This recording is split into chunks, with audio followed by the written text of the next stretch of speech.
Hi, everybody. I'll give you a moment to connect to sound. Hello and welcome to the Brooklyn Rail's 1127th New Social Environment. I'm Chloe, Director of Programs here at the Rail, and I have the extreme pleasure and privilege of being your MC today for a conversation featuring Kang Seung Lee and Amy Kahng. And now I'll introduce today's guest and host. Kang Seung Lee lives and works in Los Angeles. His practice engages with the legacy of transnational queer histories and their intersection with art history. Through his drawings, embroideries, assemblages, videos, and performances, Lee embodies what he describes as tangible and direct means of caring for the past. Confronting historical marginalization, Lee weaves together narratives of affinity and shared experience that resist historical amnesia. And our host today, art historian and independent curator Amy Kahng, is a PhD candidate in art history and criticism at Stony Brook University and a 2024-25 Tyson Scholar at the Crystal Bridges Museum of American Art. Her dissertation project examines 20th century Asian American artists and their relationship to land, colonial vision, and conditional racialization. Other research interests include global contemporary art, modern and contemporary art in Korea, and transnational queer and feminist art practices. And with that, I am going to share a video to get us started.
Now I'm going to pass the mic over to Amy to get us started. Thank you so much, Chloe. That was so great. Thanks so much for starting us off with that video. And I like just such a wonderful way to get us going because that sound was just like so loud and so that beat getting us bumping and I think like waking us up in this like afternoon kind of moment. I'm so excited to get to talk to you, Kong. I mean, we've been friends for a while and now we're on like different coasts and it's been really nice to get to catch up and I'm just excited to talk to you today. So we got to watch a 2-minute excerpt of this work, Skin, which is a central work in your exhibition up right now, Body of Memory, which is at Alex Gray right now.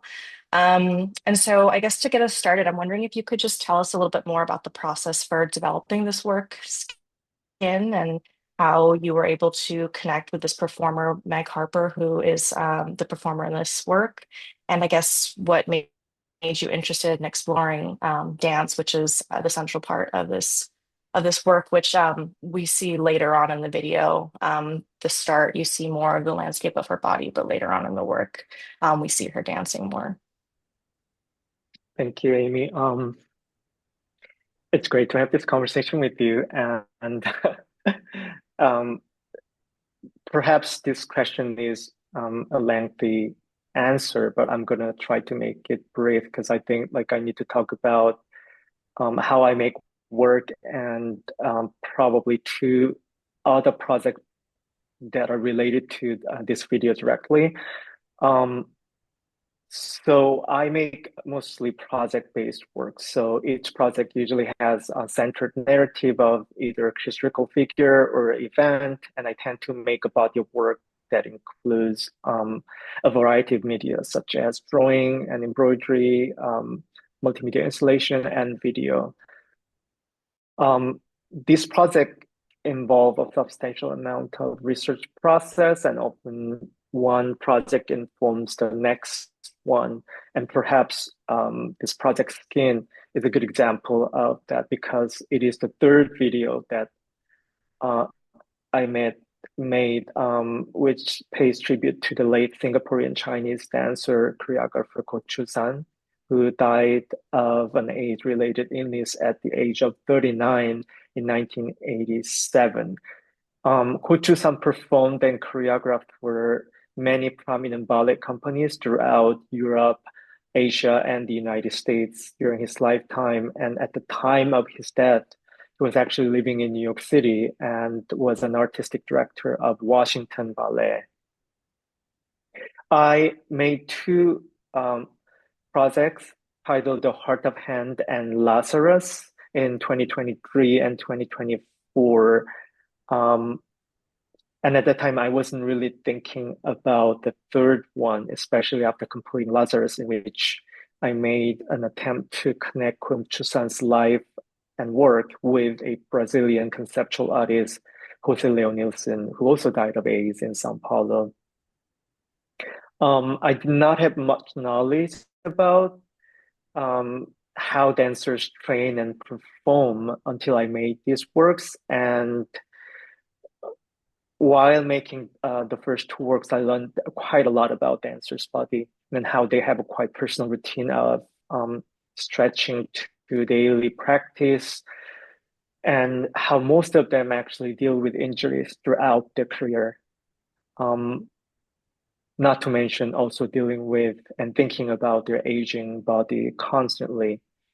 Simultaneously, I was also making works about life and work of queer artists who came before me and about those who cared for the memories and personal histories of these people. And I thought the muscle memories in dancers' body and also those who cared for them, particularly during the AIDS epidemic, along with the process of aging, was very similar to the memories and traumas that I was trying to talk about in my work. So then I met Meg Harper through my queer friends who helped my previous projects. Meg is 81 years old now and is known for mostly her affiliation with the Merce Cunningham Dance Company that dates back to the 1960s. She not only danced for the dance company, but also taught there for a very long time. So I think in many ways, she embodies sort of the collective memories of both her dance community and her queer community in New York City. Um, I think it's also important to mention that she is a practicing artist um, as she continued her street performance persona as well as teaching. I think she still teaches movements, and her students are mostly older people. So as I was thinking about how memories are always in transformation, aging, particularly how Meg was facing and dealing with her process of aging, was very inspirational, and I decided to work with her. That's really wonderful. You mentioned to me before too about like the process of how it was hard to even, um, I guess, find Meg. I guess you could talk about this too with the title "Skin" and the different layers of significance that the title skin has, and how it was hard to find a dancer who was willing to maybe even show her skin at this older age. I'm wondering if you could expand on that, the title skin, and this process of finding an older dancer willing to show her skin in this way. Yeah, I mean, skin is such a signifier for not only age, but also, of course, race. We see the color of skin, and identify people. At the same time, I think especially for dancers, uh, not only dealing with the process of aging, but also performing and showing and sharing their older body uh, is such a big challenge. So I was talking to a few people simultaneously, and the dancers in their 70s and 80s, they were very much interested in the project. At the same time, had this um, really extreme level of fear about revealing their older body to this unknown audience. And Meg was someone who had, of course, that fear, but at the same time, she had, I don't know, she's so brave and also sharing, and she thought this was a good project um, to collaborate with, and I'm really honored, of course. Going back to the idea of skin, skin is such an interesting organ of our body. Scientifically, skin is getting replaced every about 100 days, so it's basically renewed constantly with new cells. But at the same time, it's in transformation through the process of aging. So we get renewed at the same time we get aged. Um, and for that reason, I think skin tells so much about personal histories. In my few previous projects, I looked at skin scars and tattoos of my friends, particularly from my queer community, as personal and political register. Um, at the same time, and in many cultures, of course, it's traditional to mark and memorialize important moments of life through tattoos and scars. Um, when we love someone very much or want to remember an important moment, we get tattoos and mark the time through this really painful process. And then, of course, we regret it, and try to erase it or try to cover up. But all of this that actually speaks for how we actually use our skin to remember certain moments of our life. So with these ideas, I have used various materials in my work, including animal skin, which are goat skin and sheepskin parchment. Parchment is one of the first materials humans used to record, as it was byproduct of meat. And for the same reason, of course, it's very precious, as it takes a life in order to get that skin. I have also used sambe for a very long time in my work. Sambe is Korean hand woven hand fabric that is traditionally used in funerary practice in Korea. So it's used as shroud to wrap the dead body, as well as for traditional outfits of the mourners, such as family members and friends. So I was thinking about also sambe as my or our second skin, something we wear when we leave this world as well. So it's always kind of in transformation. So the ideas of skin came from, you know, these thoughts that I just shared, and I continued through this project. Yeah. That's great.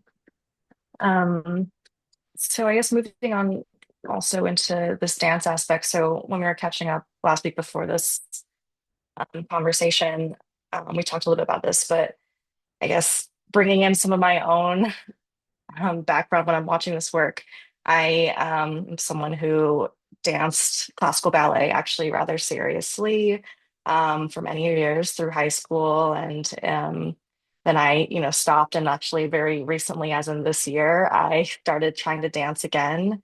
It was like the first time in 15 years I started trying to dance and trying to like draw on my own muscle memory.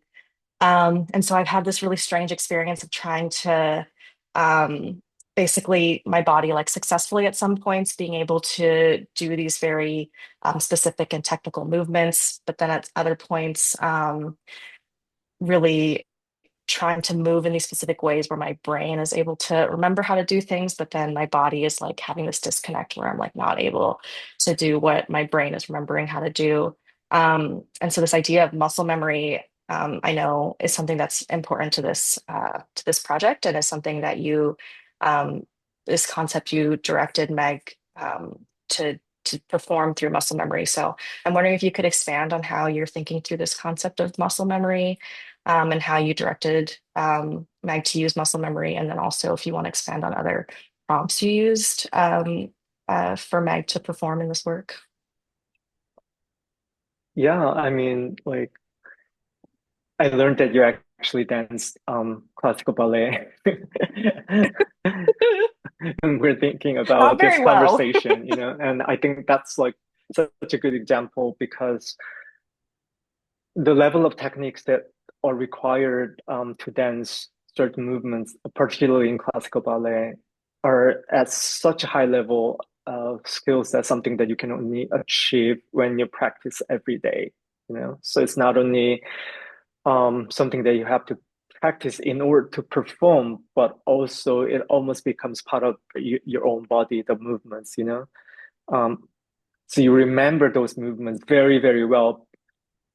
And what's funny is that even if you remember those movements, when your body is not ready to perform, you actually can't do that, you know? So Right. in that regard, the muscle memories in dancer's body is such an interesting thing. And I thought of those basically that connect past, present, and future of one's body as these memories are almost totally ingrained in our body, you know, and it's almost unconsciously. So I thought memories, traumas are something very similar to the ideas of these muscle memories. Certain things in life can be described through writing, recording, um, perhaps through the traditional mode of archiving. But there are also many things that can't be really explained, including the feelings of loss, pain, and pleasure, you know, that we can only describe throughout our feelings. Um, in that sense, those are really unknown and unexplainable, I think, and they take up so much of our life experience in reality. So I was more interested in those feelings and the abstract and also the hard to explain part of different emotions and experiences we have personally and collectively. Um, so with Meg, we did not do many rehearsals intentionally because I sort of wanted to get her movements out of her own muscle memories rather than from the choreographies she remembers from her brain, you know, through her memories. So I did explain the work quite a few times, and we had several meetings and getting to know each other and getting to know each other's experiences. But those conversations were not really focused on this video per se. Um, so when Meg flew to Los Angeles for the film shoot, we improvised a lot in the space. So I try not to do rehearsals until the camera test, and also would constantly change the questions that I asked, sort of attempting to evoke certain feelings from different moments of her life, and also thinking about her community and her life experience as a person as well. Yeah, it's really great. And I guess thinking about her community and life experience, I guess that sort of ties in some ways to my next question. So I know that trauma is also something that you're unpacking in this work.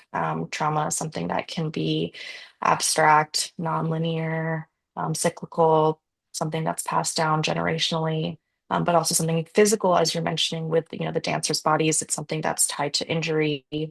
And so I'm wondering if you could explain a little bit more how you're working through these ideas of trauma, personal and community trauma through this work, and also maybe perhaps in larger ways in this exhibition also. Yeah, I mean, traumas, particularly uh, collective and personal traumas in queer communities, have been important subject of my previous works. And I think about the marginalization people have experienced, and also memories in relation to the AIDS epidemic throughout the world.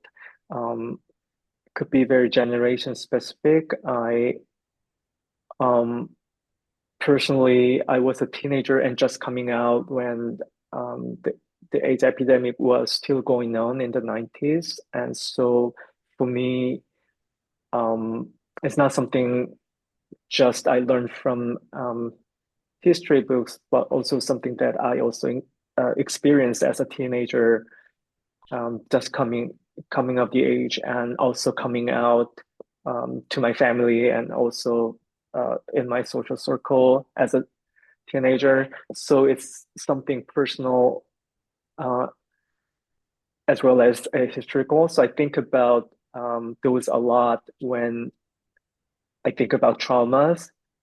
Um, but also traumas are something that sort of live in your body for a long time and sort of manifest at a very strange moment unconsciously. I think that's the nature of trauma. And a lot of times we do not fully understand our own traumas. So I think for this work, I was very much interested in that part, the unknown, something that you don't fully understand, but things and emotions that live in your body. And my director of photography and collaborator, Nathan Mercury Kim, who um, filmed this video and then edited, we were giving Meg, sometimes more specific suggestions by giving names of the dance choreographers and dance companies that she worked for, such as Merce Cunningham Company and Robert Wilson and Annie B. Parson. But that was more an attempt to evoke certain memories and feelings rather than trying to make her reperform of specific artworks, which I'm less interested in. Um, I think I wanted her to move out of her bodily memories rather than anything else, even though each time her response was different. When I was asking her move with certain dance work in mind, because she's also responding not just with her memories in her head, but um, from her muscle memories. So you can't just repeat the same um, movements over and over.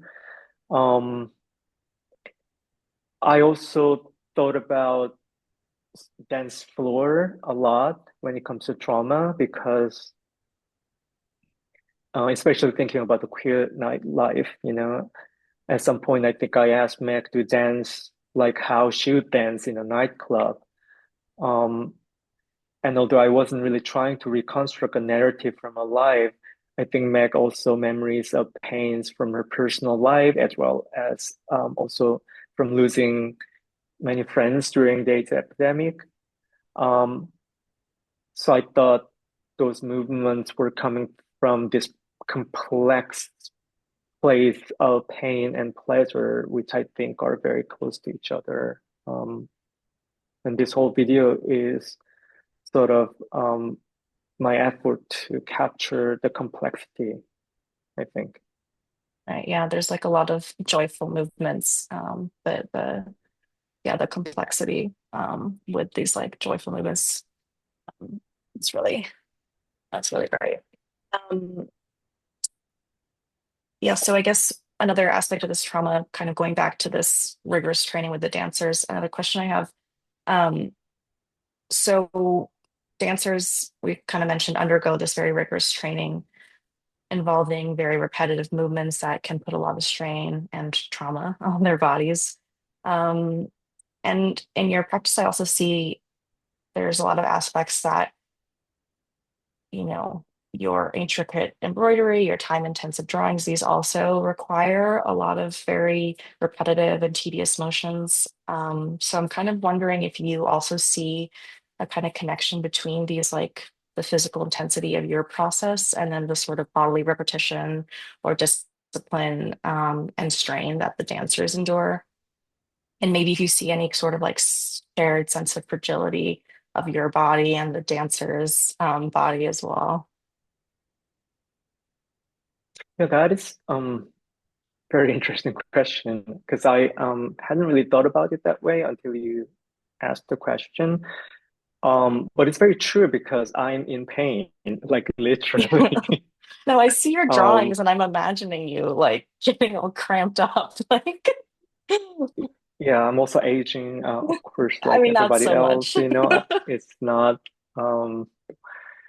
as easy as I used to work, many works of mine um, involve this process of labor intensive, you know, medium, typically graphite drawings, very detailed, and then also embroidery, which I enjoy doing, but also it comes with a lot of physical pain as well. And so I do think about what you just asked, how long can I continue um, to make works like this?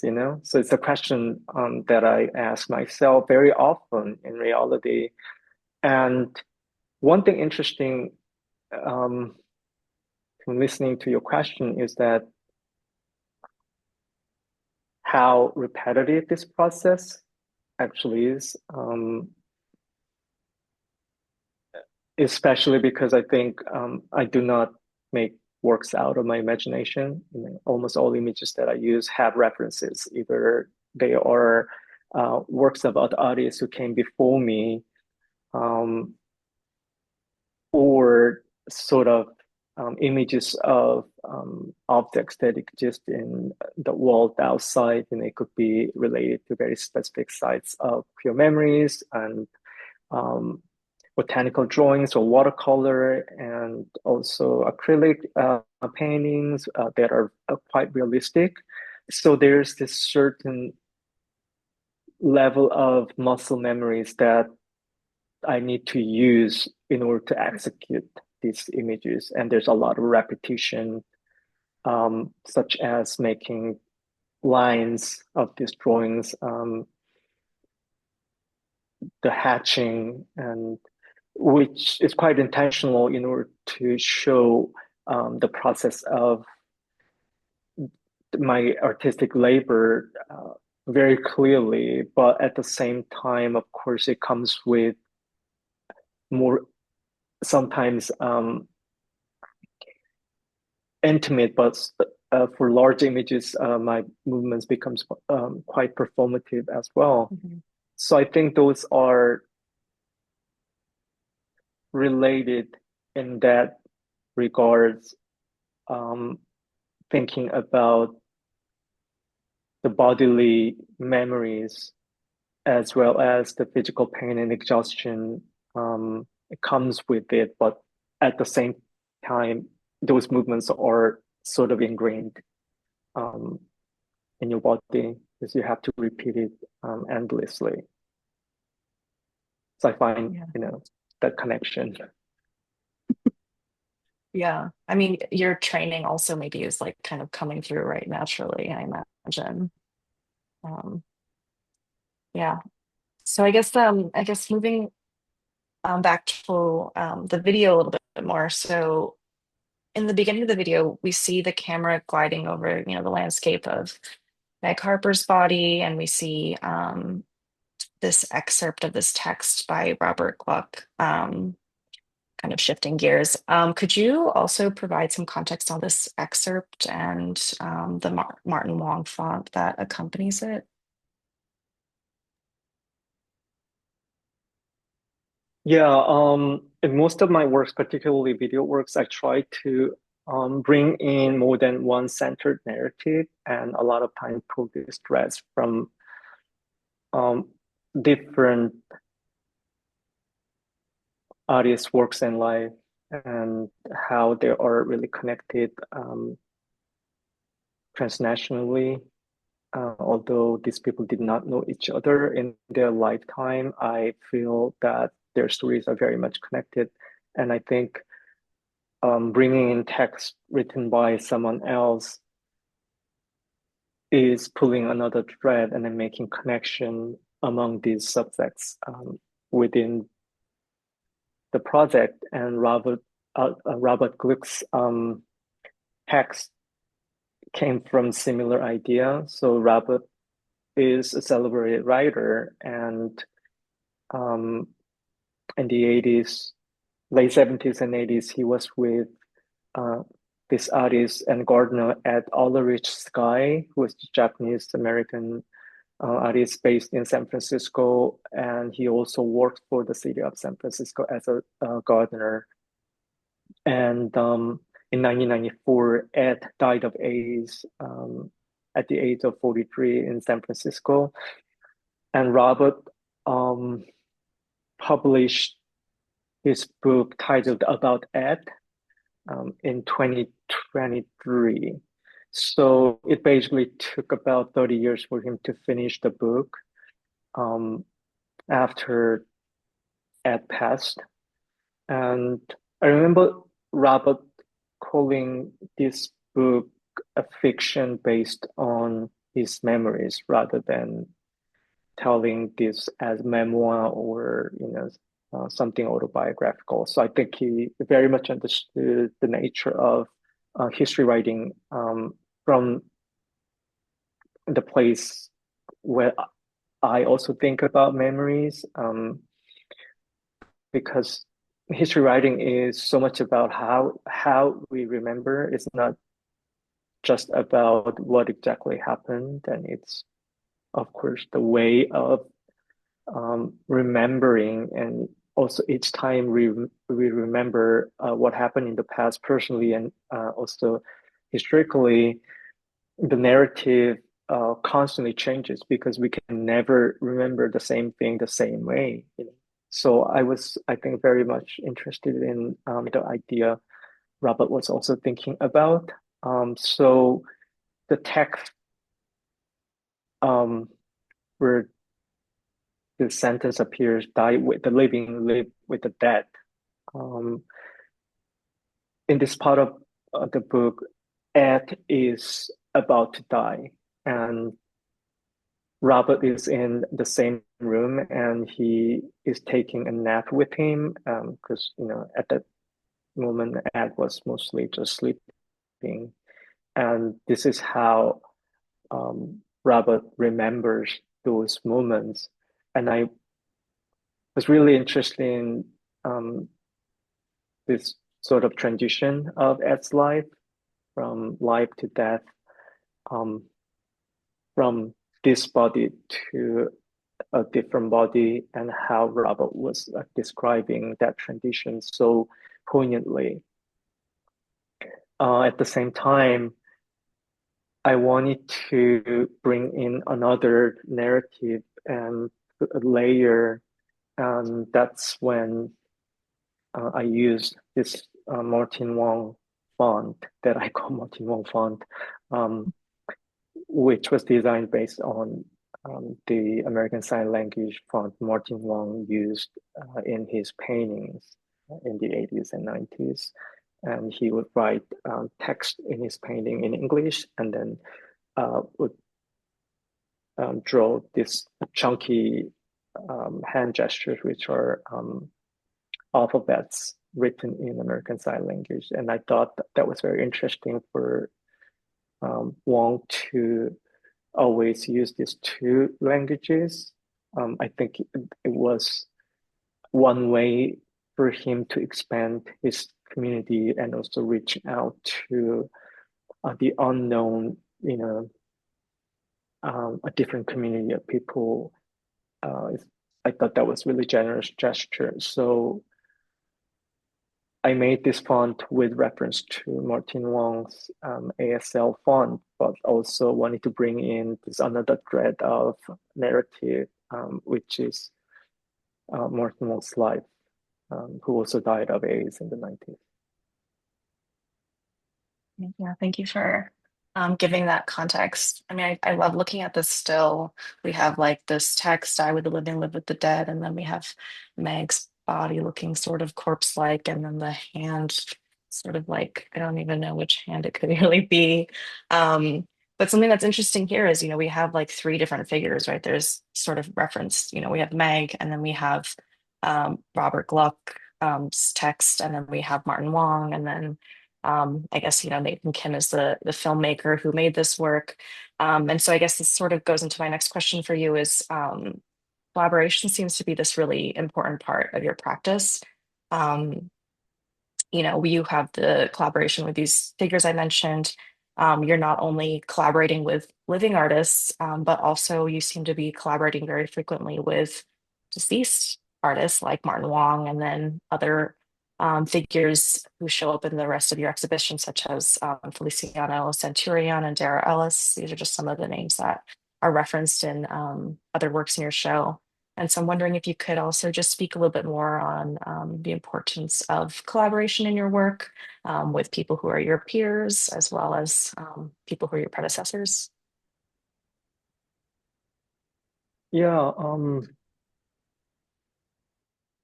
I've said this like a few times, but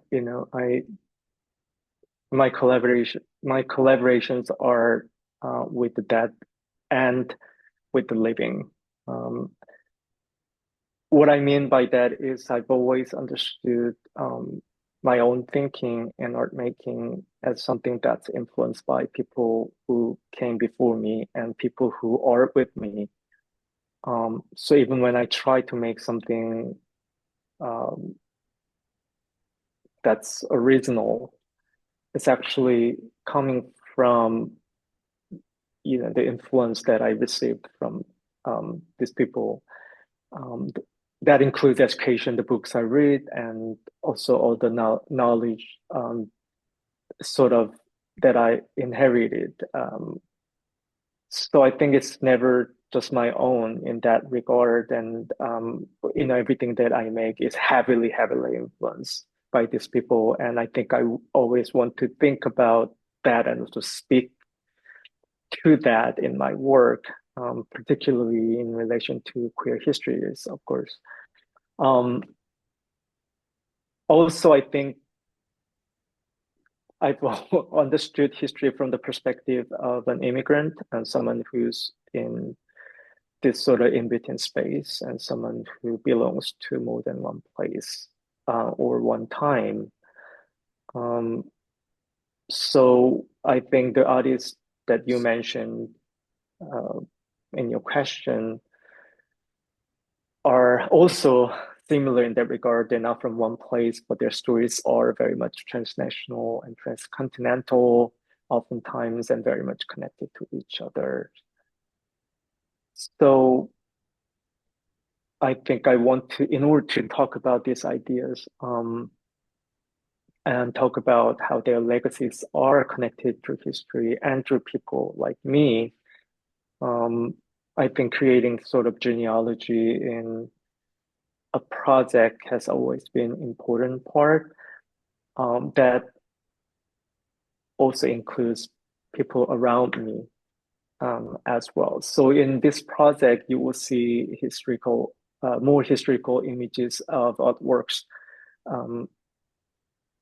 made by these people, these artists who came before me, but also you will find bits of images like circles of skin paintings or eyes or other body parts that are not specifically mentioned with names, but most of them are from real people in my life. So I guess, in that regard, it's a collaboration with not only the dead, but also the living. So it's also my sort of effort to connect different times, um, past, present, and the future, and how these times are actually not linear, but they exist um, simultaneously oftentimes because we go back and forth in time all the time. I mean, almost always in our head, right? We think about the people who are not with us. We think about um, our life experiences. We think about certain moments of our life. We think about the place we are originally from. So, I think those are the things. Oh, Hope that's that great. I answers think your question. no, that's great. I think that that helps us move into, I guess, looking at, I guess, more of the specific, the works in the exhibition, moving on from skin, which is, skin encapsulates a lot of the central key themes in that you're exploring. But we can look at more of these specific works and the installations, which a lot of these works incorporate a lot of diverse organic materials from different geographic locations, which you're kind of referencing these different kind of transnational locations in the response you just gave. Um, and so I'm wondering if you could also talk a little bit more specifically about these different materials, where they're being sourced from, what are these different geographies, these different locations that you're bringing them from, and um, what are the processes for finding them and why you selected these materials.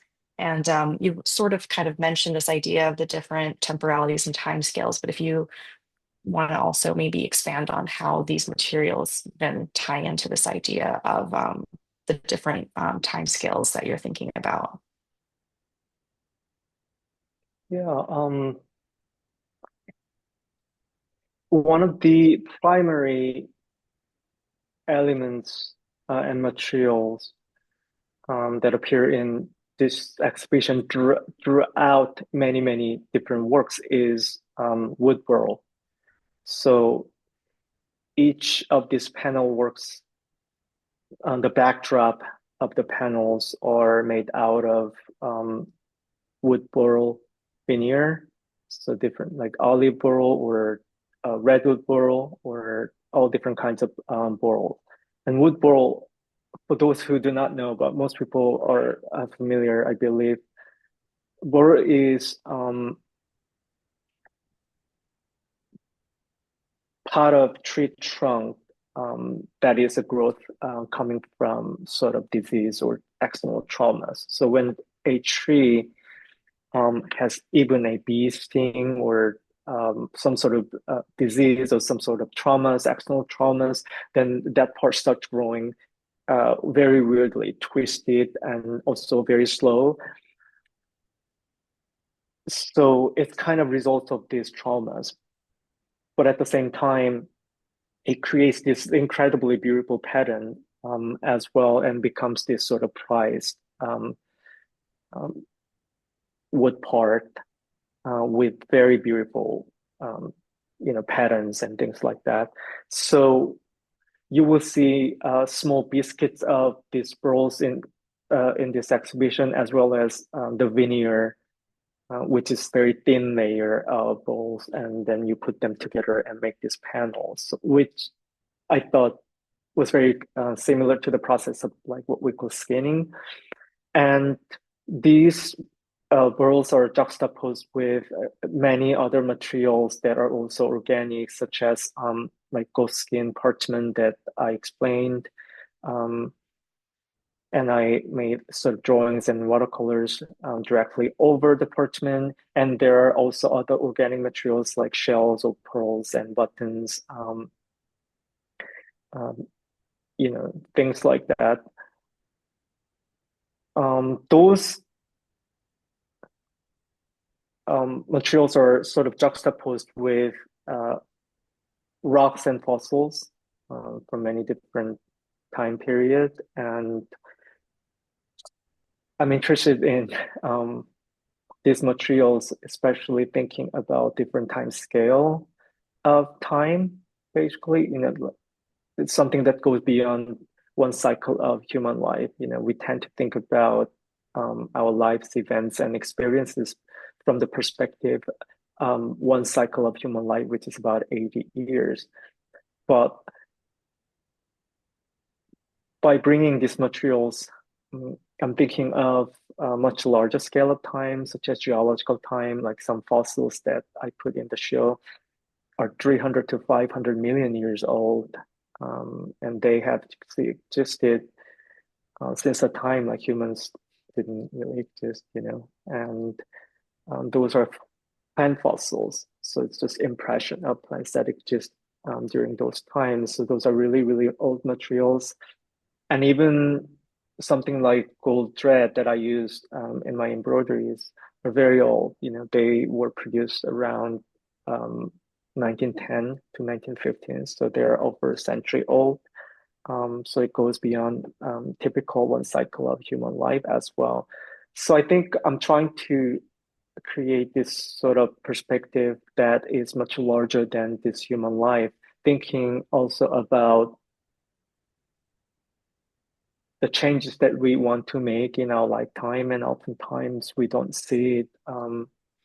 And perhaps those changes, those fundamental changes that we try to make may not come in our lifetime. Perhaps it will come much later. And so I think it's quite important to look at our own life experiences from that perspective. Yeah, so that's how these organic materials appear in these works, thinking about, different time scale mainly. That's really great. You talked a little bit about these transnational geographies and some of these objects coming from there. And I'm wondering if you could expand a little bit about some of these materials that are sourced from historical sites of queer cruising, such as Elysian Park in LA and Top Gold Park in Seoul. I'm wondering if you could talk a little bit about maybe some of the histories of these sites and, what objects are from there and what it means to be bringing these objects together from these different transnational sites. Yeah, so I'm really interested in the queer sites of memory, especially cruising sites with memories, because some of the places are no longer queer place in some sense. They like the Tapgol Park in Seoul or Namsan Park, that used to be queer cruising sites, have become sort of like family park, But I think there's still a possibility of looking at those sites as places with memories. And Elysian Park in LA, of course, is a cruising site of the past and also present. Some other places that appear in my work is Fort Road Beach in Singapore, which used to be also a cruising beach and is no longer one. And organic materials such as seeds and plants in my work sort of appear with these ideas of queer spaces with memories, mostly public parks and cruising grounds. And I think it goes back to my older project, 2017 and 2018, titled Garden, in which I explored these two sites across the ocean. One is Prospect Cottage, also known as Derek Jamlin's Garden in Dungeness in the UK. And I sort of juxtaposed that space and the memories with the Korean cruising grounds in Seoul and the narrative of Oh Jun-soo's life and work. Oh Jun-soo was writer and also activist, AIDS activist who died of AIDS in the 90s. And this project was like kind of putting these two very different lives side by side and also making connections because they both were artists and activists. And through the process of making that project, I became quite interested in seeds and plants, especially from staying at Prospect Cottage a couple of times and learning more about the garden Derek Drummond made with his then partner Keith Collins and other friends, and how those plants and flowers were planted originally in the late 1980s, and since then the same plants come back every year and bloom, and they're not exactly the same plants, of course. They're the next generation of the plants that were planted, and each year they comes back. Sometimes they skip the year when the conditions are not right, which I also thought was very interesting when you think about the queer genealogy and as also the transformation and of history and rewriting of history. So I became sort of a collector of seeds and dried plants from different sites of memories as well. And over the past few years, I've been collecting these materials from different sites and incorporate in my work in one way or another. It could be like a literally real dried plant included in my installation, but also in a lot of other times, it's the idea of creating sort of fertile ground through my work and thinking and hoping that um, things will happen when the conditions are right, and that what we do in our life, particularly hoping to make social changes, it's more like planting seeds, and we may not see the result the next year, but when things are right, things will sprout and also grow and eventually bloom. And I think there's so much possibility of believing in that genealogy, believing in that process of seeding and planting and waiting and creating the right conditions for these memories or these seeds to bloom. Yes, I think those are the things that I'm thinking about when I bring in these organic materials from specific sites. That's so beautiful. I'm like I'm gonna cry. I love that garden project too. I don't know if you remember, but I wrote one of my seminar papers including that work. Um, okay. I think also so this idea of you collecting these objects, these kind of physical seeds and plants, um, I guess kind of makes me think about the way that some of these works sort of feel like this non-traditional archive.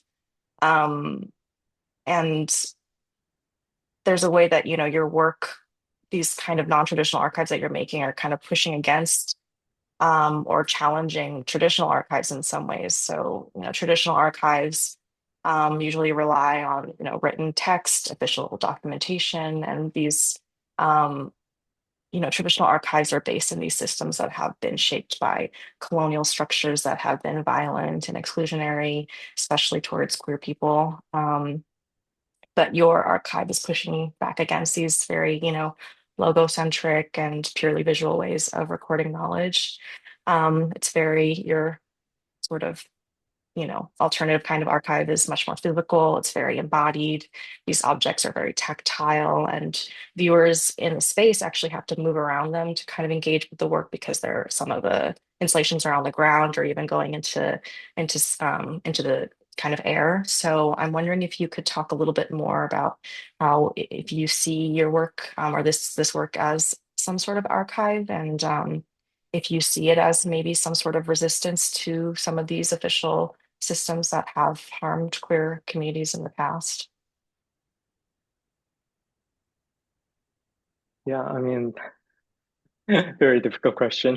Do I look at my work as an alternative archive? I'm not so sure. Of course, there is this archival tendency in my work all the time, because I do want to talk about memories. But perhaps what I'm interested in is the archive of feelings rather than something that could be written in language, and be shared. And I think creating an installation for me is my attempt um, to create this artwork, and my suggestion through the through sharing this art, and creates these moments with the viewers, and I communicate with the viewers through this artwork, and perhaps how people react through their feelings is more important than understanding each narrative or names or specific artworks that are also referenced in the work. Not that those are not important, but also um, the hard to explain feelings are as important, in my opinion, and that's what makes my work different from traditional archive when it comes to that. Um, a lot of times I make floor installations, but when you actually look at each element of works included in an installation, you realize it's actually like a lot of them are two-dimensional, that could easily be put on a wall. So there are like drawings, there are paintings, there are two-dimensional elements just put together, but on this floor plinth, And I think, of course, I'm thinking about, like I mentioned, this gardening, putting things on the ground and hanging things, and thinking about the circulation, thinking about the atmosphere, how things are being circulated all the time, and how life and death is part of this much larger circulation that we also call atmosphere, of course. So there's definitely that. But at the same time, I think putting these elements on the floor sort of provides different perspective immediately, because the viewers have to walk around, go around, and also look at these images from different perspective. So I think I'm quite intentional, creating sort of this arrangement that could make the viewers move differently than usual. Yeah, I heard someone was humming in the gallery because there's this drawing that is actually that depicts Arthur Russell's handwritten score of his song Eli Eli, and the viewer is able to read the score and humming in the space, and which is something that are sort of something that I intended, but also really surprising to hear, which is quite beautiful. I mean, the viewer was able to like sight read and hum the Yeah, the this. score. Yeah, That's the amazing. song. Yeah. That's incredible. Wow. Yeah. Yeah, the kind of interaction that the viewer is able to have with the work. Um, yeah, much like this sort of much different than like a traditional archive. Um, That's wonderful. I think we are, I think, at time here. Um, Thank you so much, Kang, for answering these questions and having a conversation with me. I think I have to pass the mic back to Chloe. Thank Thank you. you. Oh, thank you so much, Kang and Amy, for this conversation. It's been such a pleasure to listen to. We have several audience questions, and if you have a question that you would like to ask, feel free to post it at the link in the chat. Kang, the first question is, if you had the chance, do you have a question you would like to ask these lost queer artists that you refer to in the project? You can also pull one name out specifically if there's a particular question their work brought up for you. Um, oh my God, it's so many. There's one artist that you know, can think of that also appears in this exhibition. It's this Brazilian artist, Hugo Nielsen Jr., whose main medium was photocopy. And you will see some images that I recreated from photographs of Hugo Nielsen's. And um, he's basically like really on top of this Xerox machine using his naked and he's putting his own body over the photocopy machine and then pressing the button, and that immediately makes a copy of his skin. That I think it speaks for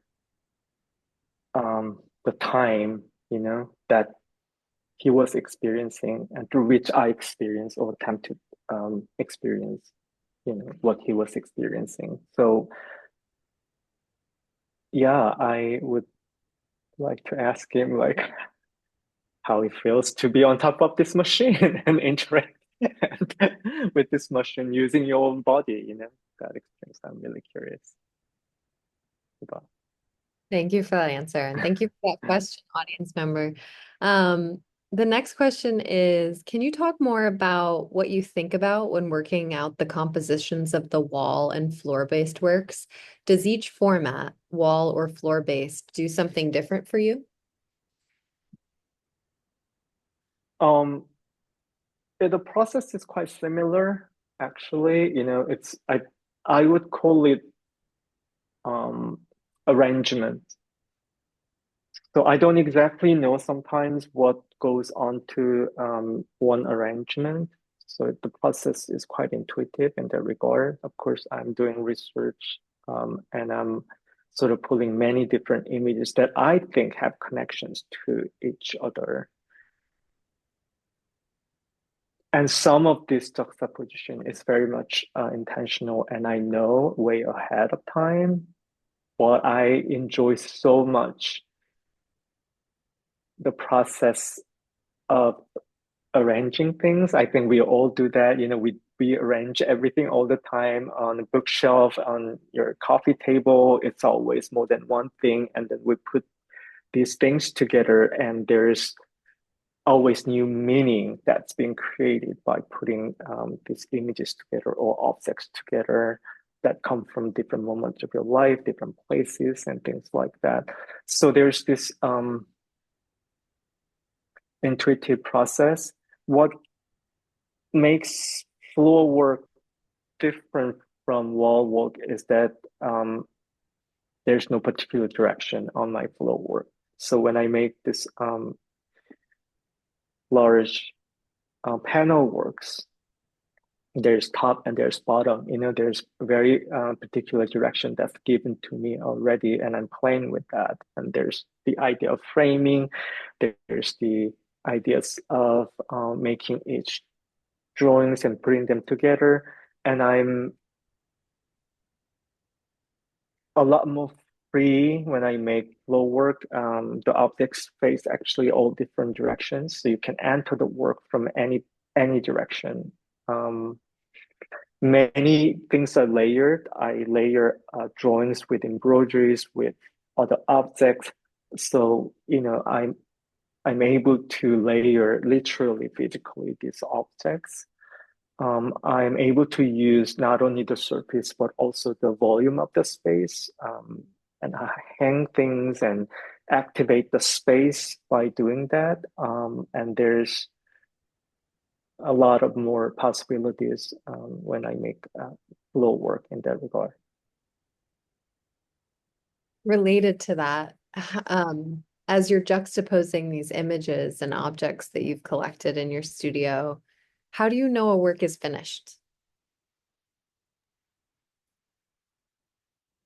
Well, that's a question for all artists, I think. You know? I mean, especially for painters, I think that's